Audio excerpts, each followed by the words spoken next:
কি ভাবলে আমি ছবি তুলছি? হাই। তো দিনটা ছুটির দিন না হলেও ছুটির দিন করে নিতে হয়। হ্যাঁ, যতটা সহজ মনে হচ্ছে বলে ততটা সহজ নয়, কিন্তু অনেক পায়ে হাতে ধরার পর ভ্রাতাশ্রী নিয়ে গেছিলো শেষমেশ চা খাওয়াতে। হ্যাঁ, তারপরে এখানে অনেক কিছু পড়ানোর পর আমার বৌদি অ্যানালাইসিস করার পর বুঝতে পারলো যে না, চাই খাই।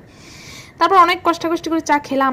ওরা তো চা নেশারি, চা মানে সে আর আলাদাই চা। আমি অনেক কষ্ট করে ঠান্ডা করে জলের মতো ঘটঘট করে খেয়ে নিলাম। সেটি দেখে দুজনে তাকিয়েছে আমার দিকে এরকম করে। চা খেয়ে চিন্তায়। আমার দাদা ক্যাফেতে এসে বুঝতে পারলো যে সে চুল আঁচড়ায়নি। হ্যাঁ, কেন কি হবে চুল আঁচড়িয়ে? টুপি পরে নিবি তো, শীতকাল কেউ দেখতে পাবে না।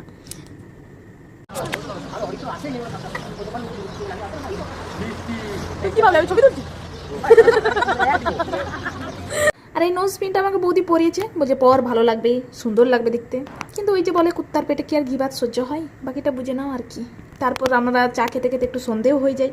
তারপরে ওখান থেকে সোজা বেরিয়ে চলে আসি।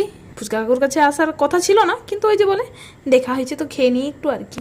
তো এলাম। আর এই ফুচকার আলু মাখার সঙ্গে আমার একটু মনোমালিন্য আছেই জন্ম থেকে। হ্যাঁ, মানে বুঝতেই পারছো। তো আমি ফুচকার আলু মাখা না দেখেই ফুচকা খাই। তো মানে চোখ বন্ধ করে খেতে হয়, খাই। আর আমাদের এই হিহি হাহা জীবনে বন্ধ হবে নি, যাই হয়ে যাক, পাহাড় এপাশ থেকে ওপাশ ধপাস ধপাস যাই হয়ে যাক, হিহি হাহা বন্ধ হবে নি জীবনে।